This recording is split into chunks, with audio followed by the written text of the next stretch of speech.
Just before we do, as people know, the Middle East is in turmoil at the moment. The Kurdish communities in 4 countries, in Iran, Iraq, Turkey and Syria, are under tremendous pressure. In Iran, we'll hear from Damoon about that, but they're under pressure in the wake of the Israeli-US attack.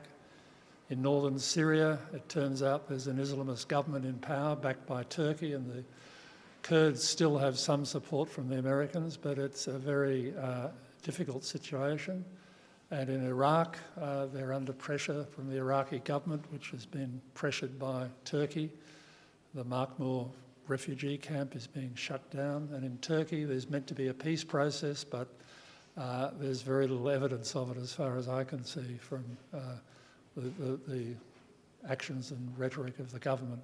So we'll begin with Damoon Jehani, who's a researcher here in Melbourne of Kurdish Iranian affairs. Damoon.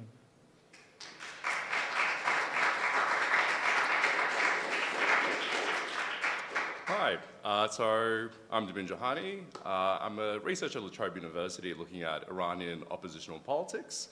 And for today's panel on a Kurdish perspective on the Middle East, I'm going to focus on the Iranian Kurdish case study, because I think this really shows or presents itself as a microcosm of the larger issues that Kurds faced, not just in Iran, but Iraq, Syria, and Turkey as well. So just a briefing for structure. I'm going to quickly start off by talking about Iran's modern history, what its nationalism looked like, what were Kurds responding to in the Iranian context.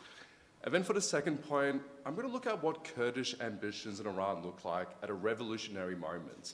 So as I'm sure a lot of you might be aware, a few years ago in Iran, we had the Women Life Freedom Movement, Jinjan Azadi. How did Kurds respond to this space, and what were their demands in this movement? Then for the final points, I'm going to talk about the challenges that Kurds face in Iran in achieving some of their ambitions and hopes as well. So, next slide. So I just want to show a map of Iran, right? Really want to drive in how diverse Iran is. Sure, Persians make the main hegemonic group in Iran, but they're barely 50%, right? And as you can see in the western part, we've got Kurds at around 10% of Iran's population, but very ethnically diverse, right? It's not like a lot of other countries. Next point. So, quick recap of Iranian history. I'm going to try to condense this as much as possible. But if we're looking at the modern history of Iran, we have to start with the Pahlavi monarchy. Pahlavi monarchy comes into Iran in 1925. They inherit a very fragmented and broken Iranian empire. Reza Shah, the first Iranian Pahlavi king, did something similar to what Ataturk did in Turkey.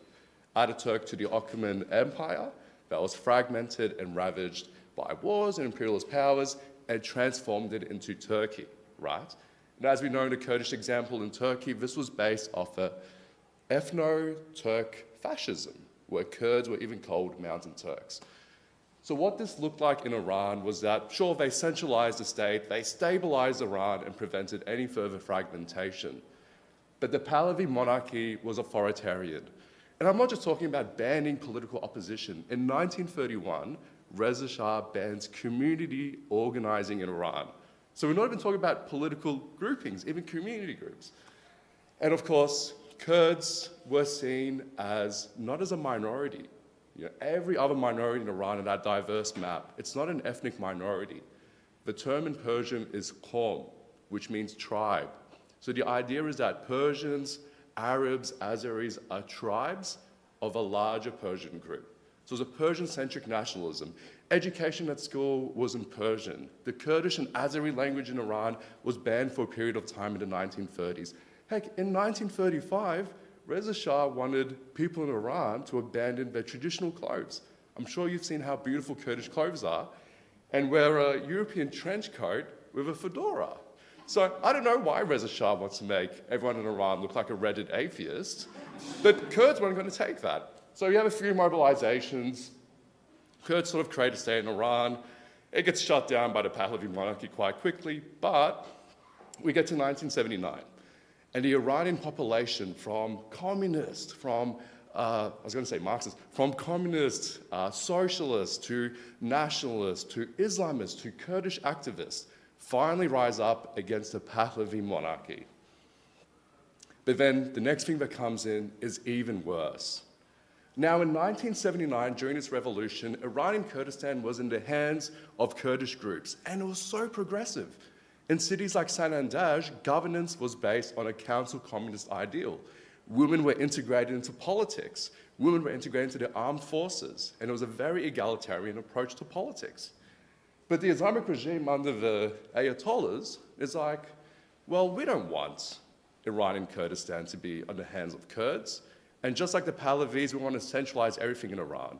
And a brutal war happened in Iranian Kurdistan. The head leader of the Islamic regime, Ayatollah Khomeini, puts a fatwa, a religious war against Kurds in general. And you had cities like Sanandaj razed to the ground, completely bombed. It was a horrendous period.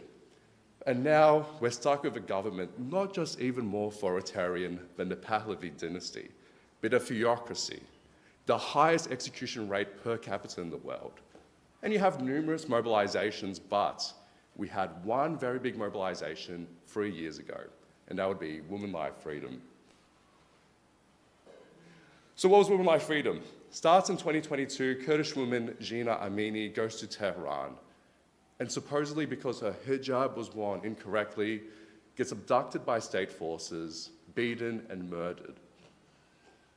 This starts a mobilization in her hometown in Sanandaj in Iranian Kurdistan, spreads to Tehran and all throughout Iran.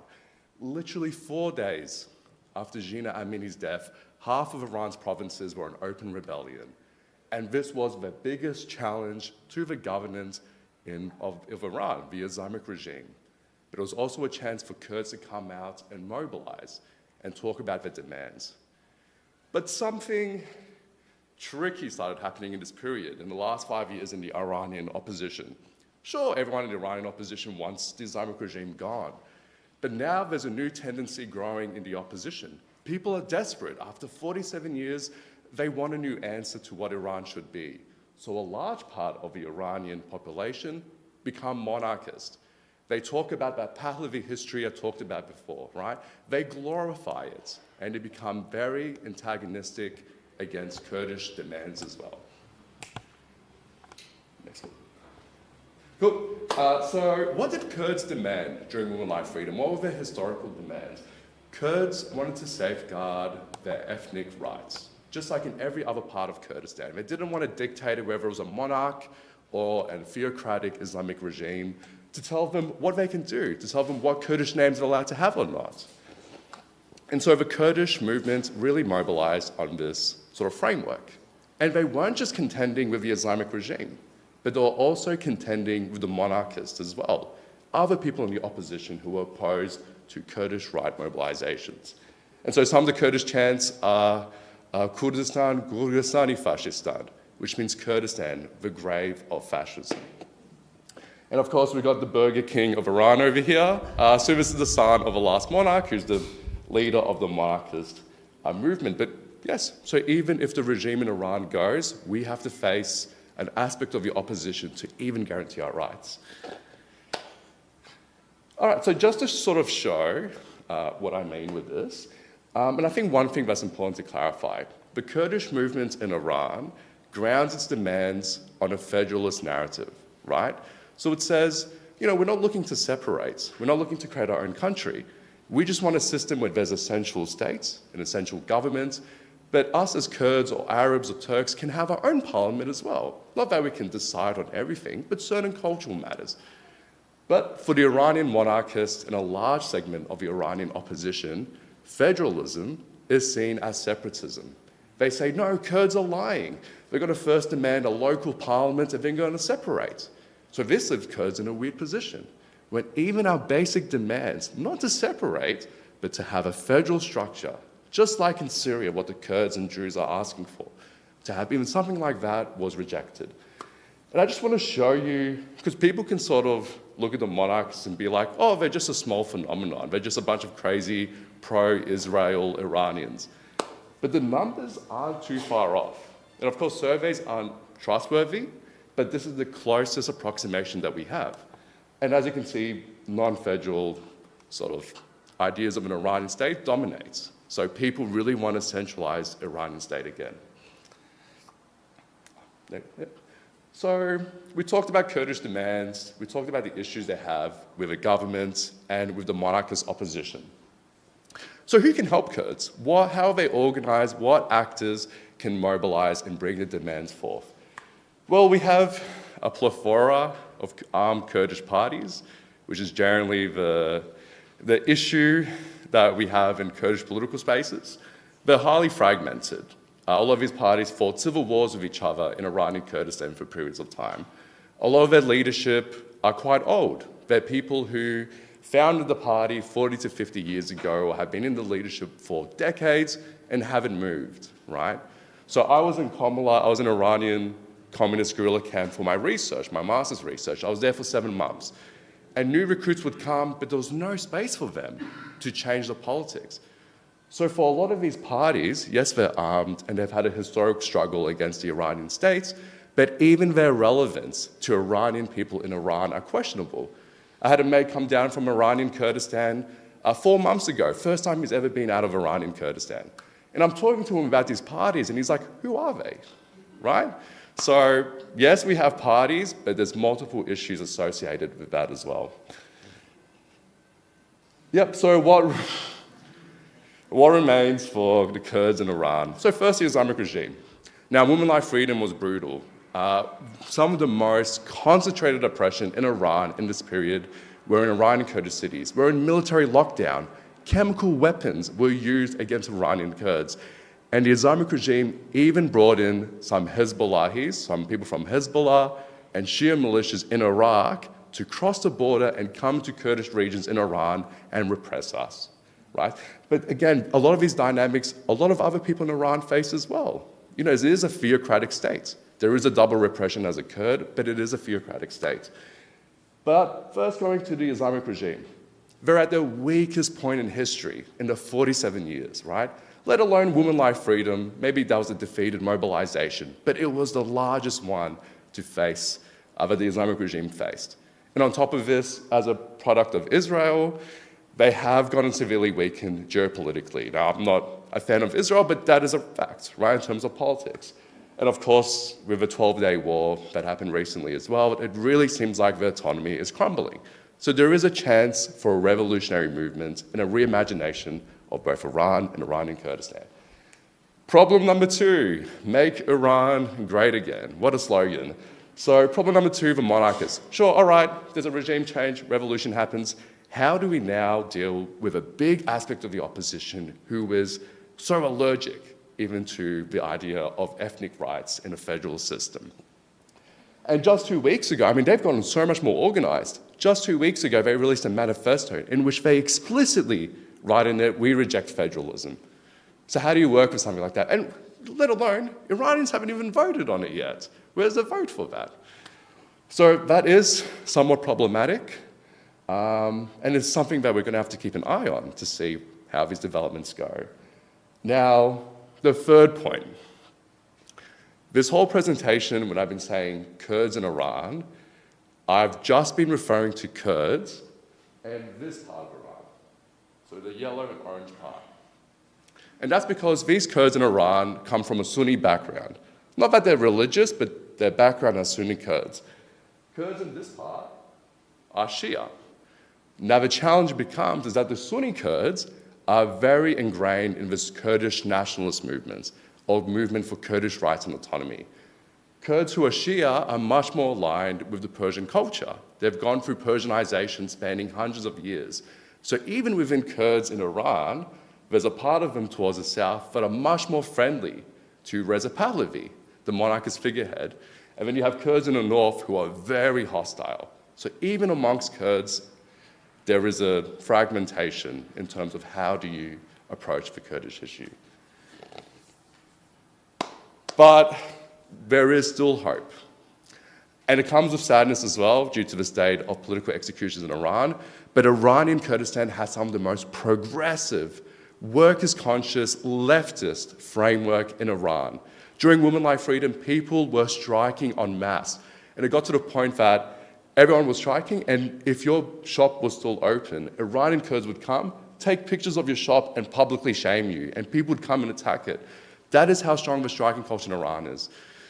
And so much of our political prisoners in Iran are Kurds. But of course, the downside to that is that with such a repressive regime, people also face executions as well. But there is hope in that in Iranian Kurdistan, we have a very strong, progressive, leftist framework, but at the same time, multiple challenges from our own parties, from the government, and from other aspects of the opposition as well.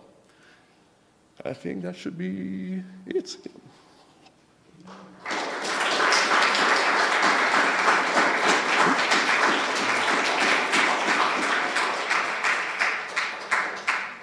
We still don't have connection with Nilüfer Koç. Through the microphone, please, Dave. Sorry? Through the microphone. We still don't have connection with Nilüfer Koç, so we'll just continue with this. So we'll take questions in the usual way in rounds of 3. And I'm happy to answer questions on any part of Kurdistan. I'm half Iraqi Kurdish, but Iran's a focus, but yeah, any part's fine. Yeah, We'll just take 3, right? yeah, no, of course, that's all right. Do you want me to come up to the front? Come up to the front, yeah. Yeah, sure. All right. Yeah. Yeah.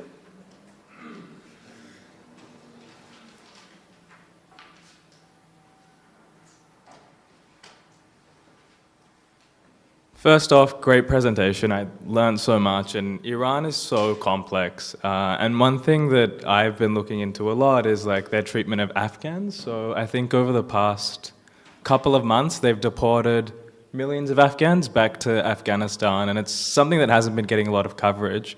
But one thing that I was interested in is whether there's solidarity between the Kurds in Iran and the Afghans in Iran. Great question.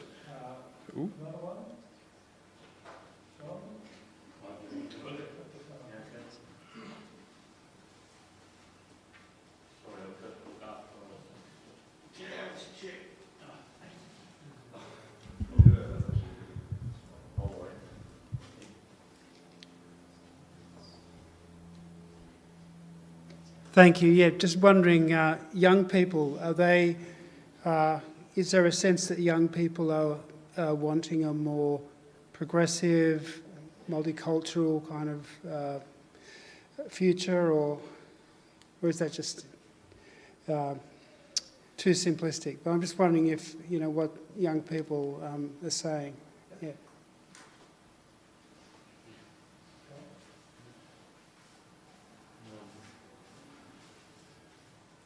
Yeah, I just wanted to ask a question about the transition between the Shah of Iran and his connection with the American imperialism. Did they maintained him in power, I presume, but you could correct that. And then with the Khomeini regime, when it first came in, they were anti-American, were they? That's all I wanted to So yeah, for the first question, sorry, thank you for bringing that up. Because that is such an important thing. Iranians can be very multicultural at times and also very racist. The treatment, and it's ridiculous because in Persian we say ham zamun, like Afghans speak the same language as us, right? Or at least the official language Dari and Hazaras, right? They come in a larger grouping of what you call the Iranian people. And it's ridiculous, like it's not even just the states, right? That deported like 1 million Afghan refugees, a lot of them Hazaras, going back to the Taliban in Afghanistan. And it's not just that, people even do lynchings in Iran, right? And so what the government does is it mobilizes, the ethnic minority, the illegal immigrant, the Afghans, as a source for people to, I guess, vent off their frustrations, right? And it works, even for a lot of the Iranian opposition, right? Especially monarchists, they can have anti-Afghan tendencies. Now, in terms of Kurds and Afghans, you generally hear a lot more progressive stuff from Kurds towards Afghans. Now, one thing I want to clarify, in Iran, Afghan refugees can't just go anywhere. The government actually allocates them where they can go.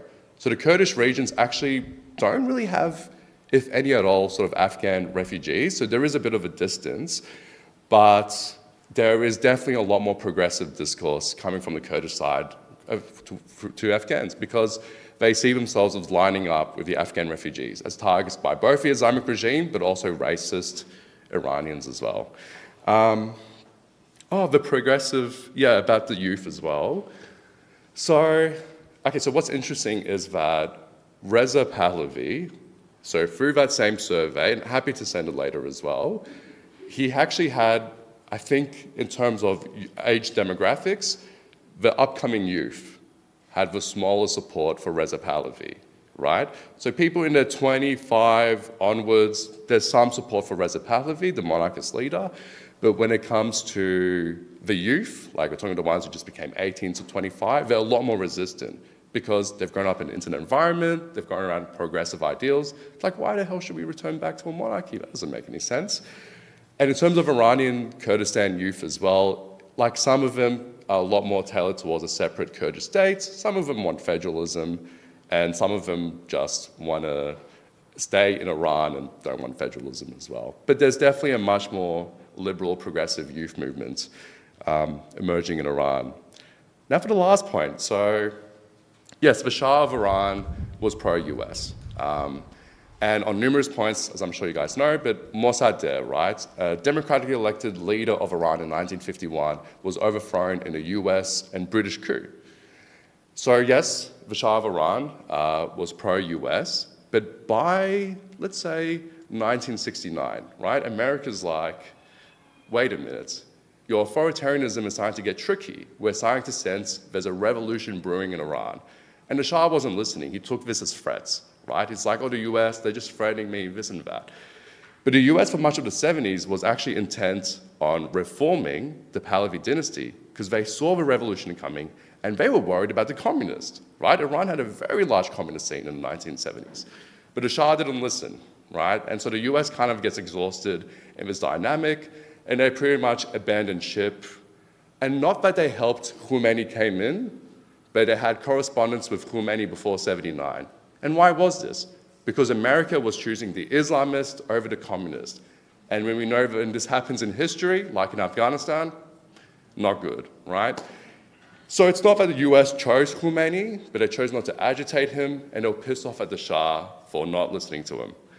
Now, Khomeini comes in, and a lot of his government and infrastructure is built off the Shah's period. The intelligence police members stay the same, the repressive structures stay the same, they just scaled up to 100%. And of course, the geopolitical power changes. No longer are they aligned with the US and so forth, but they start gravitating towards Russia and China. And of course, we had the hostage crisis, which America didn't like with the embassy and all of that, but yeah. Now we're kind of having the opposite dynamic where because our government is pro-Russia and China, the opposition by far and large is gravitating towards the West, as you have in revolutions in general as well. Yes, any? We'll take another round of three. I have myself down. Anyone else? Here? I'll just go first and then I'll get to you.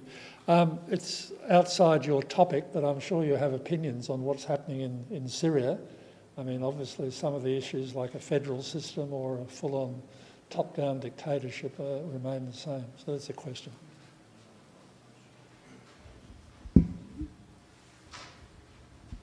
Yeah, kind of connected to that, but I'm sure you've heard of Abdullah Öcalan's call to disarm and disarm the PKK. How is that affecting Iran and Iraq, Kurdistan?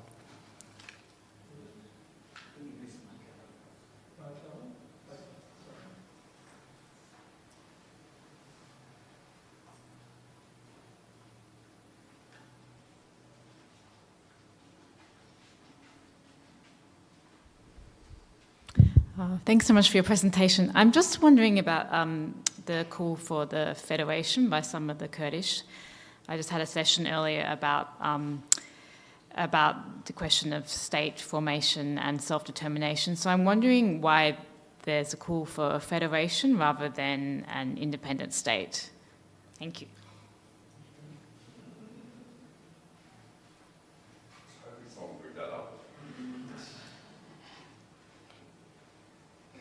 So federalism in Syria, yeah,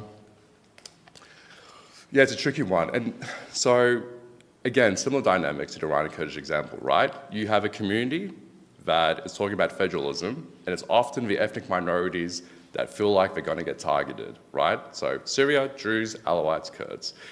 And Iran, same thing. Balochis, Kurds, and Arabs tend to go for the federalist system.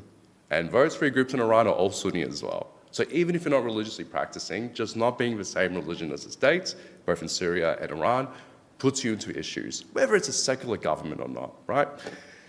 Now, Syria is tricky, and I think maybe some of my views might be different from other Kurds as well. I think, I generally do give a bit of leeway in that Syria was in a very disastrous civil war, and you had an abundance of Islamist groups formally created as well. FSA fractured into 100 different groups at one point, right? So I have to give some leeway in being look, al-Jilani, the guy ruling Syria now, has to centralize the states, and he has to deal with all these Islamist militants. And you can't just fight them, else you have another civil war. So it gets tricky. But at the same time, when these Islamist militants are able to massacre people in Druze areas and Alawite areas, and they could in Kurdish areas if that administration wasn't there, if our fighters weren't there in our northern parts, could do the same there, that's problematic and that's scary. And for instance, al-Jilani and his transitional governments only had a few minorities represented, where minority issues were some of the biggest in the Middle East, in the Syrian civil war. So it's a very similar dynamic, and you really hope for the best. You really hope that they're able to get some sort of autonomy. But then you have Turkey in the north. You've got Turkey in the north, and they can wipe out Syrian Kurdistan in a week if they wanted to. They took over Afrin, our Syrian Kurdistan, destroyed our grave sites, and then took these unfortunate Palestinian refugees who had no other choice and put them into Afrin in Syrian Kurdistan as demographic changes. And then you get Kurds insulting Palestinians, right? So then it's sure, then even Syria we can resolve. What happens with Turkey? Second one, Öcalan. I was a bit skeptical about this from the very beginning. How does the Turkish state provide assurances and guarantees to the Kurds that things will get better? And you have to imagine with Turkey, Iran's nationalism was Persian-centric and bad, but Turkey verges on fascism, right? For them, being a Turk was both a civic identity, like being an Australian is, and an ethnic identity, right? And Kurds were called Mountain Turks. And the whole state is built on this Kemalist, ethno-fascist idea. So can you really reform something like that, and especially trust Erdogan to do that? And I don't, so from the very beginning, I was very skeptical. Öcalan is a very beaten down man. I think some of the left need to understand this. Being in prison for decades, and even what you're allowed to write. Öcalan can't be in prison and talk about Kurdish independence. They're not going to let that get published. So he has to talk about democratic and federalism. I'm not saying it's just because of that, but the PKK has had a lot of ideological shifts in the last 40 to 50 years. And so Öcalan comes out, the leader of the PKK. It's time for disarmament, it's time for talks, and it's time for a process. Yet months have gone by, and the Turkish state hasn't guaranteed anything. They're just telling the Kurds to disarm first. So, okay, Kurds, the PKK, disarmed 1 month ago. They did their first round of disarmament, but then they stopped it, right? So they did a bit of it, and then they stopped. So now we have another question mark. What happens with this? And it's tricky, we're just going to have to look at developments, but I really don't trust the Turkish state, nor do I think it will to do something like that, right? Nor do I trust the Sri Lankan state to accommodate Tamils, right? I don't trust the Indian state to accommodate Kashmiris. Federalism, and okay, so the third question about separatism. So I didn't get to this in the presentation, but I love this point. Kurds in Iran always existed in two ways, right? They always had 1 foot inside Iran, 1 foot outside of Iran. What do I mean by this? In 1945, we had our first modern Kurdish state called the Republic of Mahabad in Iranian Kurdistan. It lasted about 9 months with USSR support before the Pahlavis took over.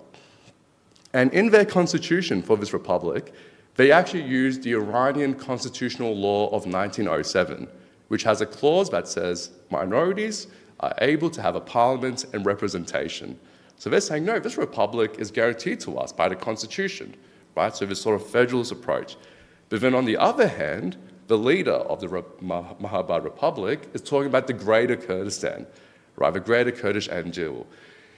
And this really frames Iranian Kurdish politics. It's this double think between federalism and separatism. And the reason behind this is that it's a strategic purpose, right?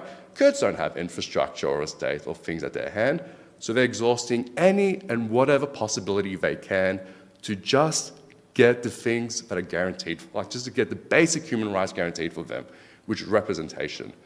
Kurds ingrained in the nationalist movements, so Sunni Kurds in Iran and throughout, all dream about a united, independent Kurdistan. Federalism becomes a compromise, but then it's like, federalism gets rejected, and you're like, well, what else is there? So it's this weird sort of relationship, I would say, between the two. Yeah.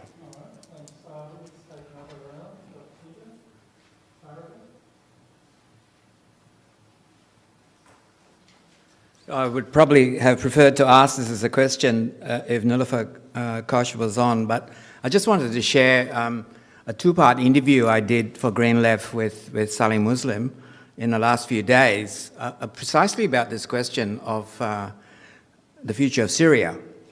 And I think it was an interesting two-part interview because the interview was interrupted by a development with the Druze in Al-Sueda.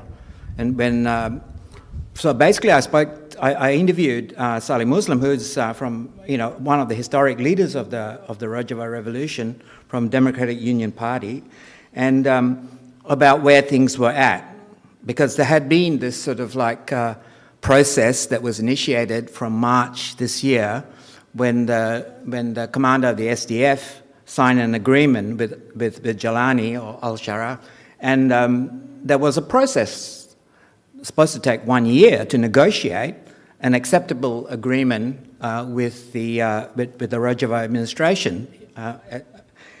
But of late that has, been rocky, and there was supposed to be a restart meeting in Paris not long ago, last month, I think July, and I think facilitated by the French government.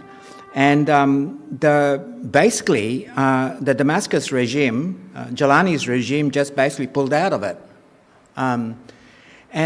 So where is it at? And that was what I was interviewing him about. And there was then the attack on the Druze, also in July, so this is intersecting as well.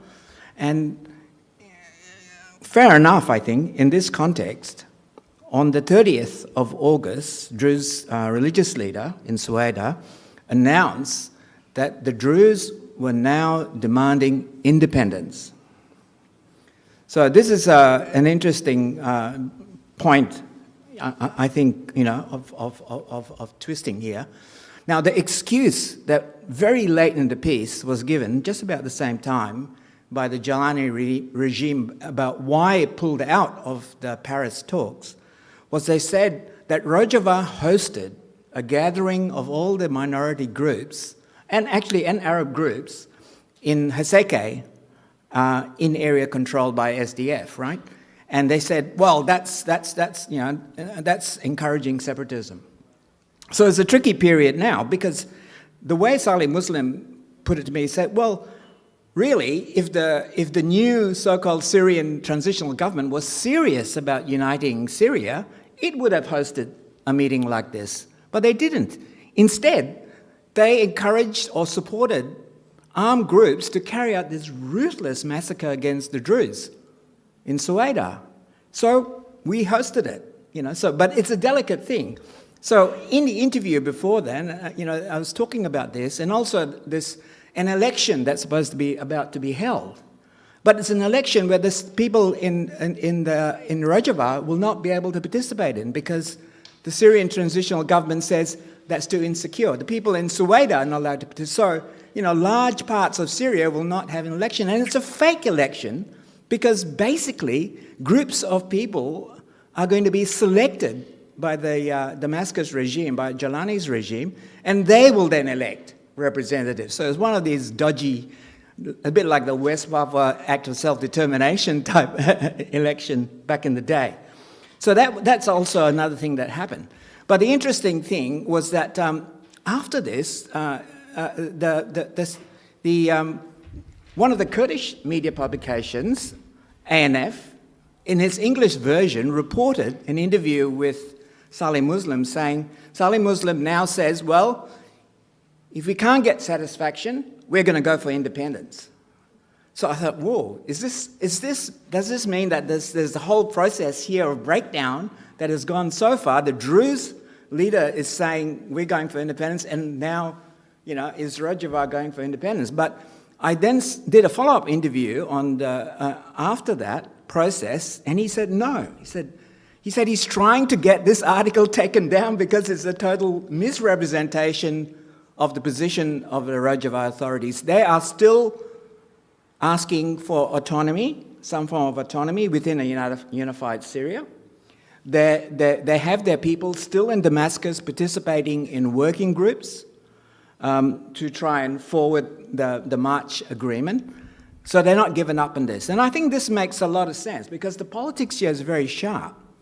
And it boils down to who has the force. So on one hand, Jilani and the Damascus, they're the weakest militarily. They've got these militia groups that are undisciplined, fighting with each other, out of control. You've got Turkey, which is, yes, Turkey actually has the power to intervene if no one else stopped it and just take over and wipe everyone out. But it is helping these militia groups, right? So they're a powerful force. Then you've got Israel, selectively sending its planes in to blow up whatever. So that's another player. You've got the US in the process of withdrawing its forces from the region. And the other biggest indigenous armed force is the SDF. So if there is a bottom line, and this is something, finish up here, that Salih Muslim said, no, we are not saying we are fighting for independence. We are still sticking to our line. We want to work for some form of more decentralized. He said we're very flexible about this. We're not just sort of saying got to follow the plan that Öcalan laid out from prison. He's saying some form of negotiated, decentralized system with reasonable autonomy, real democracy, rights guaranteed for minorities and for women. That's what we want to come to work for. We're not fighting for that. But, and this is where he says is their bottom line, the SDF is not going to disarm, because to do so would be suicide. One quick point. And just to quickly add it, amazing, great exposition. And just to quickly add on to that, even the US ambassador in Syria wrote on Twitter that they will not accept federalism. What the hell does the US have to do with, and the same US that once held up Kurds in Syria and used us to fight ISIS, and now the US ambassador is saying Kurds don't have a right to federalism. There can be no federalism in Syria. Yeah, but, yeah.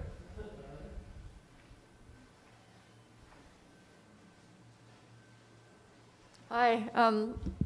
So there's an opening at the moment in Australian activist politics for the Kurdish struggle.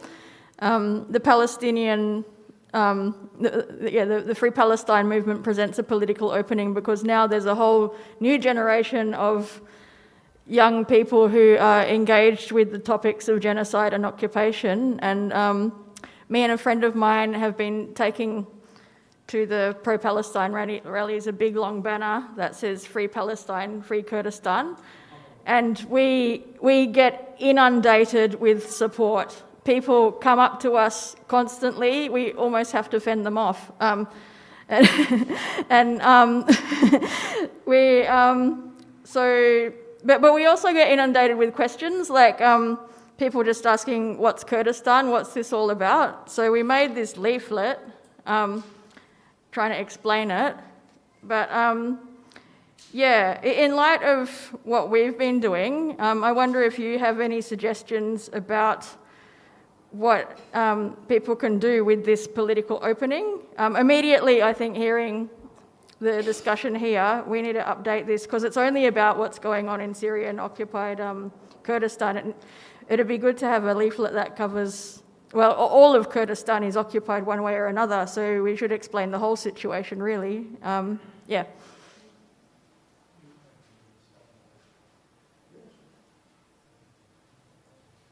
Yeah, and I mean, that's the sort of beautiful thing about the Palestine movement is that there's an intersectionality embedded into that as well, right? Groups from different wide-ranging leftist or even local causes can come together. Yeah, I would have loved to go to more. I feel so uncomfortable with people waving the Islamic regime flag of Iran, and I often get into fights with them. So I've had to limit how often I go, except for Sunday, because you have to stand up against fascists always. But yeah, for sure. And I know so many dedicated Kurdish people, even the person who got attacked in Camp Sovereignty, my friend, like a school teacher, is Kurdish, right? Like that, one of the footages, the big one that spread around of the Camp Sovereignty attack, like she recorded that. And like she's just watching her friend's skull get like cracked open, right? But yeah, and in terms of the flyer stuff, we can definitely, like I can send an email or something and yeah, we can look into that. In terms of like what activism here can look like for Kurdistan, it's so hard because you need such a large sustained movement like the Palestine one to cause any effect for any issue, right? But to mobilize that many people, it's only really possible for the Palestine thing, which cuts across campus, Trotskyist, anarchist, Islamic, secular camps, right? But for the Kurdish one, there's a lot of groups that despise it, even leftists, which like socialist alternatives. But yeah, we're gonna get to that.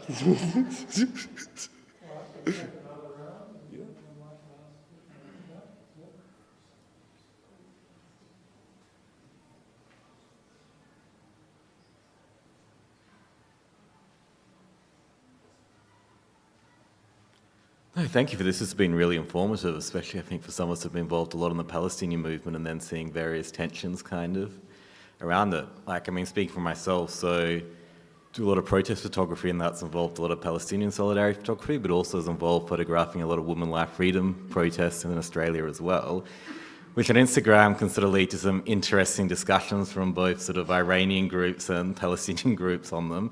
I guess kind of wanting your sort of perspective on the question of sort of like Western military intervention in Iran and how much you see in this question of like, is it weakening the regime or not? Because I do see certain sections of the Iranian community in Australia, none would probably identify with the monarchists, but some would probably identify more as liberals, I guess, in a sense. And they sort of see that as wanting more military intervention in Iran because they see that as sort of weakening the regime there. And I'm wondering what's your perspective on that? And how much of a reading do you have from people in Iran itself, people who are involved in the women life freedom movement in Iran, their sort of perspective on Western military intervention? Because that's something that we don't even really hear much from. Like, you sort of have the Palestinian rallies where there's like speeches against sort of Western intervention in Iran, but you rarely will never hear like that sort of Iranian perspective.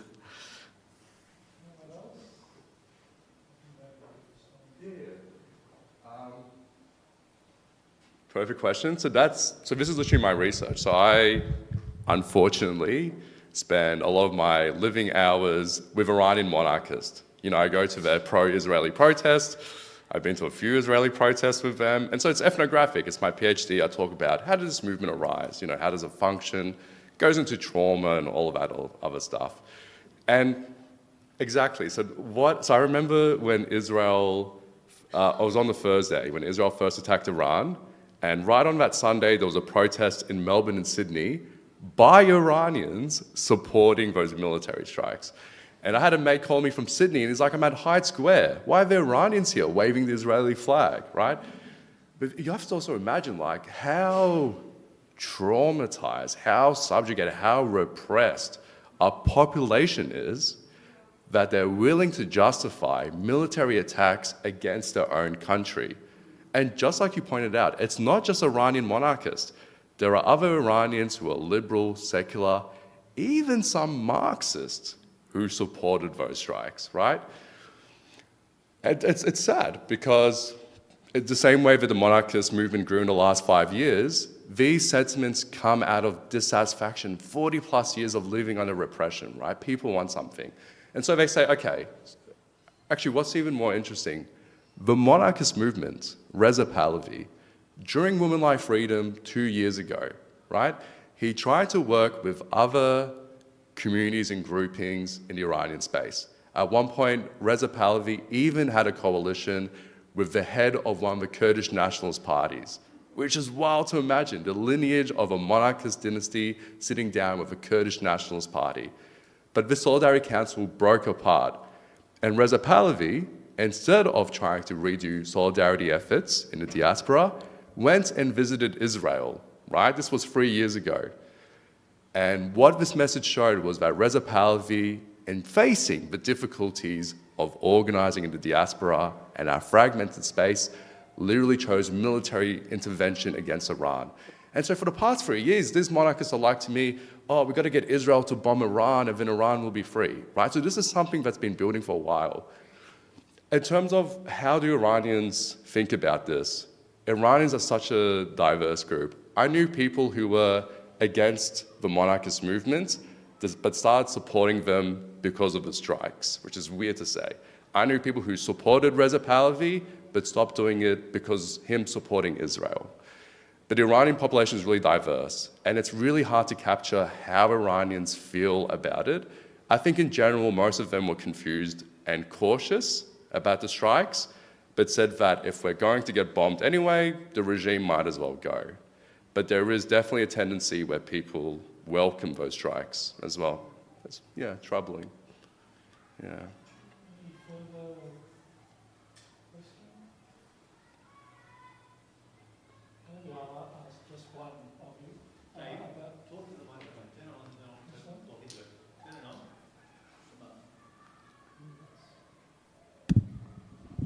Yeah, just a question about Turkey and Öcalan's peace proposal. I mean, my take on that is it's hard to disagree in principle with a desire for peace, but I was struck right from the beginning by the lack of reciprocity. I mean, you'd think if they were serious, there would be some offer on the table, but there's not even any publicly declared plan for how fighters can go back home without being shot on the spot and things like that. What's your general take on the whole thing? Is there anything going to happen or nothing? Going back to sort of the structure of Turkish nationalism, which is fascism. In the 1930s, Ataturk was actively flirting with Nazi ideals, right? Going back to all of that, I find it really hard to imagine that. I mean, I have a friend in Turkey, he's like, before I even learned how to go to the toilet, I learned how to recite Ataturk's 7 pledges for a republic. That is how ingrained it is in Turkey. That's why you go on social media and you see people like throwing around Turkish flags. I even remember going to Palestine protests 3 years ago in Melbourne, and most of the flags were Turkish flags. Like, go figure that one out, right? So it's like hard to imagine that radical structural change to even afford the basic rights. That is how far gone. The same with Israel, right? Like, its foundation on sort of ethno-fascist ideas is hard to reform. So it becomes difficult. Now, the other thing is the other thing with that as well, I lost my train of thought. Öcalan. Öcalan, I think at times can be a bit of a detriment to the Kurdish cause and to no fault of his own. I mean, being the leader of the PKK, and he got imprisoned in the 1990s, late 1990s, and he's been in prison since. A lot of the times when he has come out since then to make a public comment that was approved by the Turkish state, it was him saying to calm down tensions. So it was when a mobilization happened in Turkey, Kurds get involved, and sometimes Öcalan came out to ease it up, right? And Öcalan generally had this approach about negotiating peace and stuff. And you have to imagine, like, they're torturing the guy as well. And now for the PKK, this presents sometimes an issue because their leader, which at times, and I like the PKK, but at times goes into cultish sort of worshipping. If this guy is locked away, but now control of his party is with these 3 other people, they can't just neglect Öcalan. So at times they have to listen to him or they have to still talk about his sort of status. It gets tricky, essentially, with the PKK. And like the last time ceasefire talks happened between Kurds and the Turkish state, the Kurdish party withdrew from Turkey, gave up strategic positions in Turkey, and the Turkish state still attacked them, right? So I'm very pessimistic and cautious about it as well. But the PKK, out of every Kurdish party, have the most difficult position. Because the PKK aren't just fighting in Iranian Kurdistan, they're not just fighting in Iraqi Kurdistan. They have a front in all 4 parts of Kurdistan. All 4 parts of Kurdistan each need their own practice and allies. And so for the PKK, they're really stretched thin. So I think also we have to accept, to an extent, that although the PKK's military allowed them to consolidate Syrian Kurdistan, actually fighting for rights in a country that's not in a civil war or in a revolution like Turkey is going to be very difficult. So there is a pragmatic thing to the peace approach, and there's also other factors, and Öcalan's position and all this other stuff, but I'm generally pretty pessimistic about it. All right. If there's no further questions, Peter? Yeah, there we go. Actually, it's just like a conversation that you started here. I share some of those concerns, but there's another way of looking at the Kurds in Turkey. To me, the record of the HDP-DEM is extraordinary. In the context that you've mentioned, Turkey is an ethno-nation state, nationalist, sort of ethno-nationalist state, and all the repression that has taken place, there's this party which supports Kurdish rights that has managed to operate legally and is still the 3rd biggest party in the parliament. Now, what other left group around the world can boast that? So I asked you this question. Could we look at it another way and say, well, in a way, the PKK ending its armed struggle, which is, you could argue, is largely defensive and has been for several years, and it's actually outside the Turkish territory, mainly, couldn't it be seen as actually clearing the way for a political alternative struggle that is already well underway? Definitely. And the HDP party, progressive, right? And just like you said, didn't just capture Kurdish voices in Turkey, but a wide range of the Turkish left as well. Like even the co-chair, I forgot her name, but the co-chair of Selahattin Demirtas wasn't a Kurd. She was a Turk. And the same thing with gender quotas as well. Every position has the male and female, right? The co-chairs and so forth. Very progressive politics. Then yes, definitely. So HDP have managed to carve out a space, but then at the same time, the Kurdish political parties in Turkey, which have emerged from the 1990s, as you slowly have more rights being granted, but not really a lot. The HDP comes from a succession of previous Kurdish parties in Turkey, and they've all been banned or outlawed one way or another. The HDP in of itself, its leader Selahattin Demirtas, was put into prison and is still in prison as well. And then on top of this, resting the Kurdish cause in Turkey through a diplomatic solution, through a political solution, at the end of the day puts us at the mercy of the Turkish state. So the political solution still can work, and you're definitely right. Militarily fighting in Turkey is different to Syria and Iran. We can't do that. But at the same time, without some form of rapid transformation in Turkey's nationalist structure and the very structure of the Turkish state, it's hard to see how a movement like that can remain without being repressed one way or another. Because when the very framework, again, is ethno-nationalism, even if you have a party in that one way or another, people and the government and the state are going to try to exclude you. But yes, HDP have made amazing grounds, and it shows how intersectional Kurds can be as well, definitely.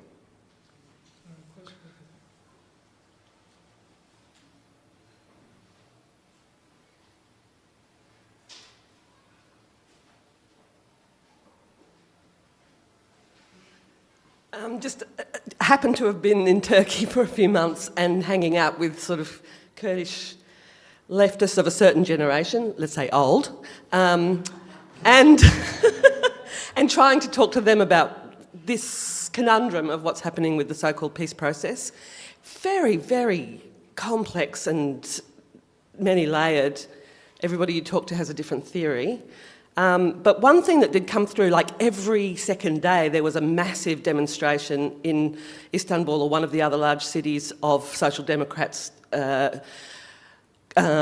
protesting in their millions against Erdogan's campaign of arrests of Social Democrat mayors, journalists, everybody else. And that seemed to be the main game in town, Erdogan's repression of the Social Democrats, because there is, I think, a real sense that he could be defeated electorally in a few places.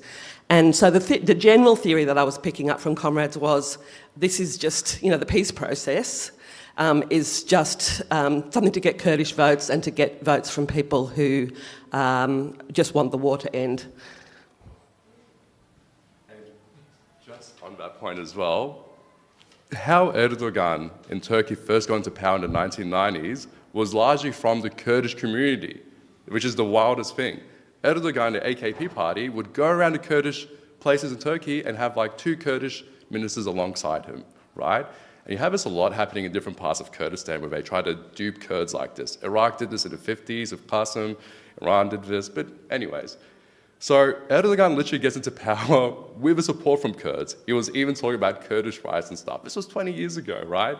And even till this day, Kurdish Islamists, of course, they don't, completely different ideals from me, but they remain some of the hardest supporters of Erdogan as well.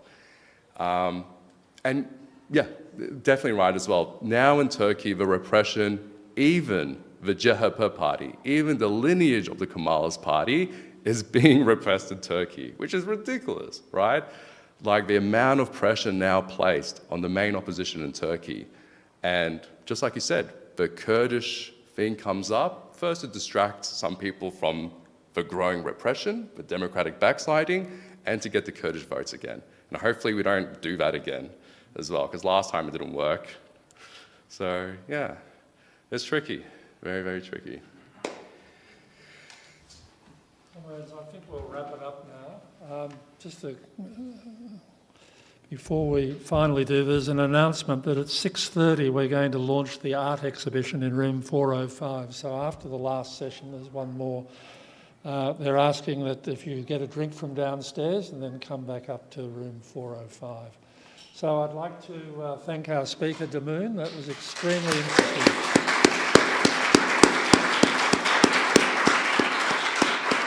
And people should check out our bookshop. There's a lot of books on the Kurdish struggle, not possibly totally contemporary, but certainly tons of background. Thank you.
Education in their own language. Their schools align with the Assyrian Church.